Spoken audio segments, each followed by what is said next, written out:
ગાંધીનગર મુકામે ક્ષત્રિય ઠાકોર સમાજ દ્વારા ક્ષત્રિય ઠાકોર સેના દ્વારા અડધી રાતે એટલે કે 3 વાગે આજે તમને બોલાવ્યા છે।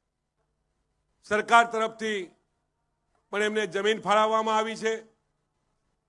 10,000 વાર જમીન આપણા બાળકોને ભણવા માટે સંસ્થા ઊભી કરવા માટે સરકારે ફાળવી છે।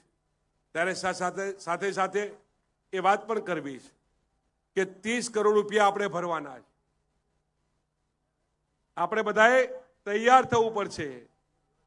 અહીં બેઠેલા આગેવાનોને પણ તૈયાર થવું પડશે। એ 30,000 ભરવા માટે મારા ભાગમાં જેટલા આવે એટલા એ મને કહેજો। આપણે બધા જ ભેગા મળી અને ઝડપથી પૈસા ભેગા કરી અને સમાજના નામે આ જમીન ઝડપથી થાય અને એમાં સંકુલ ઊભું થાય એવા પ્રયત્નો આપણે બધાએ કરવા પડશે। આમ તો થોડી ટોકન ભાડે આપ્યું હોય તો સારું હતું સાહેબ, પણ 30 કરોડ એ બહુ મોટી રકમ છે। પણ આપણે બધા ભેગા થશું તો હું માનું ત્યાં સુધી 30ના 300 કરોડ ભેગા કરવા હશે તો પણ થઈ જશે।